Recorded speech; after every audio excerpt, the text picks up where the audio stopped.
Olá, turma, bom dia, como estão? Bom dia para quem está me assistindo de manhã, boa tarde para quem está me vendo à tarde, certo? E aqueles que estiverem assistindo à noite, boa noite para vocês também. Hoje, nossa aulinha de história, tá bom? Vamos pegar o livro de história de vocês, abrir na página 86. Vamos iniciar com o ciclo do café. Hoje, nós não falaremos só de um assunto, vamos falar de dois, porque é pequenininho. Então dá certo botar dois assuntos numa aulinha só, tá bom? Vamos falar sobre o ciclo do café primeiro. Vamos lá. Em 1870, a imigração começou a crescer na região sudeste do Brasil, principalmente em São Paulo, onde as lavouras de café se espalhavam rapidamente. O café foi trazido da África para a América cerca de 300 anos atrás. Devido às condições climáticas, as tentativas de cultivo não aconteciam na capital do Brasil. Na época do Rio de Janeiro, o café era o produto mais vendido para fora do país por volta de 1840. Nessa época, o Brasil era independente, não era mais colônia de Portugal. Os escravos foram os primeiros trabalhadores das fazendas de café. Os fazendeiros começaram a substituir os escravos por imigrantes, que moravam em cortiços, que é um tipo de morada coletiva. A produção de café não parava de crescer e o seu valor também era bastante alto no mercado internacional. Durante a República, o café tornou-se a principal atividade econômica do país, pois trouxe muitas riquezas para as regiões produtoras. O café era retirado das fazendas em carros de boi ou no lombo de mulas e levado até os portos. Foram construídas estradas de ferro no Brasil, que ligavam as áreas dos cafezais aos portos. A estrada de ferro Dom Pedro II ligava o Rio de Janeiro às províncias de São Paulo e Minas Gerais. Em São Paulo, Santos Jundiaí era a principal estrada de ferro que ligava Santos às áreas de produção do café localizado no interior paulista. Então, o que aconteceu com o café? O café veio da África para o Brasil, A gente viu isso na leitura. Só que existem lugares onde não dá para cultivar o café, Então, quando eles trouxeram para cá da África, eles tentaram cultivar o café em vários lugares, principalmente no centro do Brasil, que era o Rio de Janeiro na época.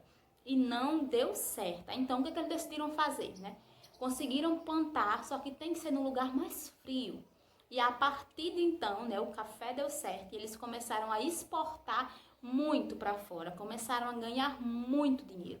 As primeiras pessoas que começaram a trabalhar no café eram quem? Os escravos. Mas depois, não ficou só nos escravos, ficou também nos imigrantes. Lembram que tinha um monte de imigrantes vindo para cá? Que bom que vocês lembram, Então, esses imigrantes moravam em cortiços, Que são um lugar onde mora muita gente junto, certo? Então, o valor deles também era barato, Então, a mão de obra, o valor para se pagar os imigrantes também era barato. Isso, é claro, era muito importante para os produtores de café, certo? Então, o Brasil começou a crescer muito, não apenas com a mão de obra escrava, mas também com a mão de obra de imigrantes, tá certo? Então, vamos para fazer a atividade da página 86, questão 1, 2 e 3. Questão 1, você vai preencher os quadrinhos corretamente. O primeiro quadrinho, que pergunta qual o país de onde o café foi trazido. Muito fácil, você preenche aí.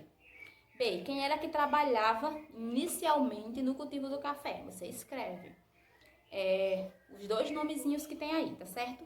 E na 2 vai pintar os quadrinhos que indicam os animais que transportavam o café. Tem no texto também. E a 3, porque o café se tornou a principal atividade econômica do país, certo? E você vai e escreve.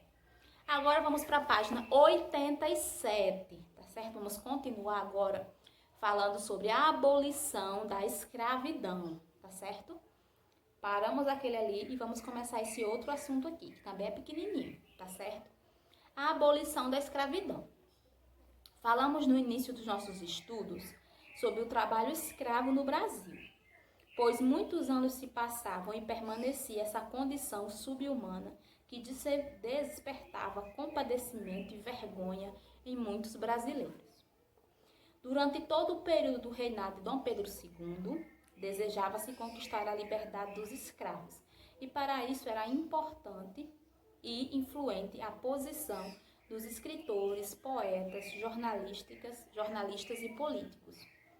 O movimento abolicionista forçou várias leis contra a escravidão, como a Lei Eusébio de Queiroz, de 1850.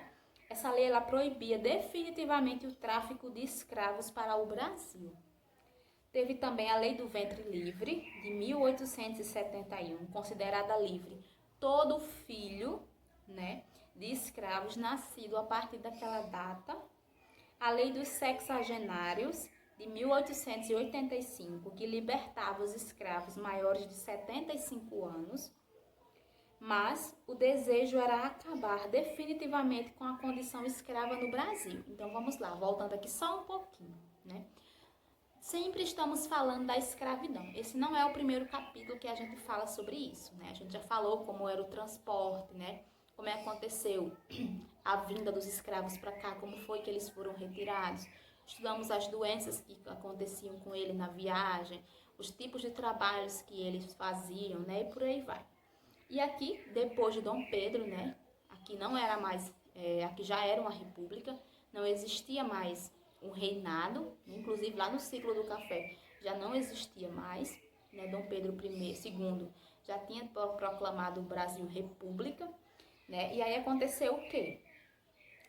Aconteceram que, desde Dom Pedro II, primeiro, segundo, aconteceu o quê? Que o Brasil ele já queria libertar os escravos, Mas, tinha que ter apoio, então era muito importante que os jornalistas, os poetas, os atores, pessoas influentes da sociedade pudessem falar a favor disso. Então, se essas pessoas importantes, as pessoas influentes fossem contra, então era um passo para se manter na escravidão, Mas se elas fossem a favor da libertação, então era um passo a mais próximo deles serem livres, E aí foram sendo criadas algumas leis, Criamos a lei do sexagenário, que libertava os escravos com mais de 75 anos, a lei do ventre livre, Que a partir do nascimento da criança, depois do ano de 1871, então todo bebê que nascesse depois de 71, ele era um livre, ele não era mais um escravo,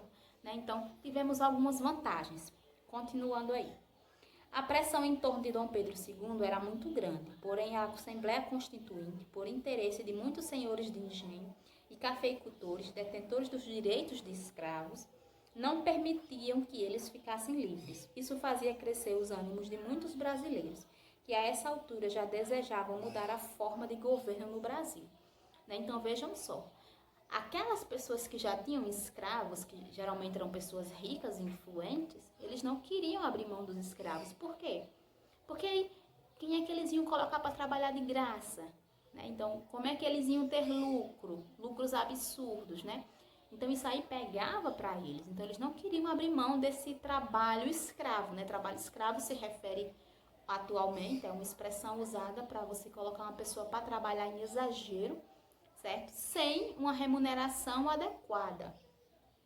O nosso imperador Dom Pedro II, por motivo de viagem, deixou reinando em seu lugar sua filha Isabel. Pela linhagem imperial, ela seria substituta do pai. A princesa Isabel finalmente assinou a Lei Áurea, dando liberdade a todos os escravos existentes no Brasil. A escravidão trouxe muito sofrimento aos negros. Porém, no dia 13 de maio de 1888, estava extinta a escravidão. Foi um dia de muita alegria para todos que por muitos anos lutaram em prol da liberdade, tanto para os escravos como para os abolicionistas. Essa vitória tornou-se um fato importantíssimo na época do Brasil Império e a princesa Isabel ficou consagrada pela história como a redentora. Com a abolição da escravidão, pouco durou o Império no Brasil. A queda da monarquia estava prestes a acontecer, pois o povo desejava escolher seus próprios governantes, certo? Então, todo mundo já ouviu falar, todo mundo conhece na princesa Isabel, que é aquela que assinou a Lei Áurea, que libertou os escravos. Página 88, a atividade de vocês. Questão 1, associe a segunda coluna de acordo com a primeira. E aí você vai, letra A Lei Eusébio de Queiroz, letra B, Lei dos Sexagenários, letra C, Lei do Ventre Livre, você vai colocando a letra correspondente à frase correta.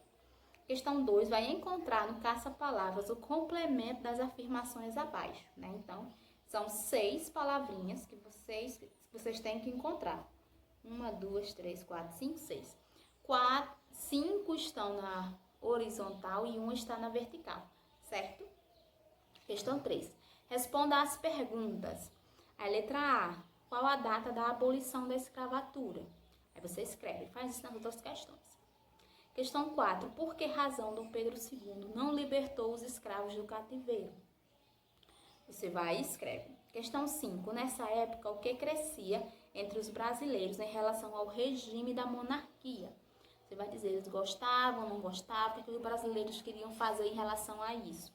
Questão 6. Comente como se deu a substituição do trono imperial temporariamente. Está no texto, certo? Que aconteceu. Questão número 7, página 89.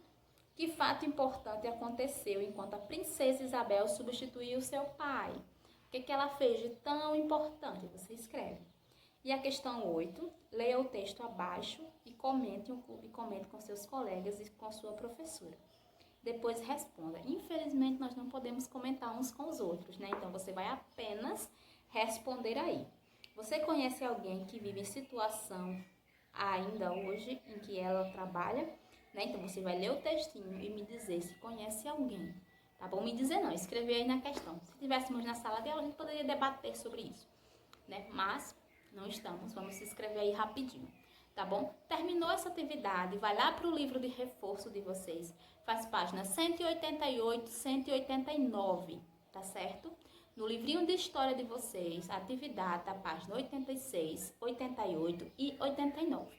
Depois, livro de reforço, página 188, página 189, certo? Beijo e até amanhã na nossa aula de história, lembrando que geografia. Lembrando que antes nós temos a aulinha de inglês e em seguida a nossa aula de geografia, aula online, tá certo? Beijo e até amanhã.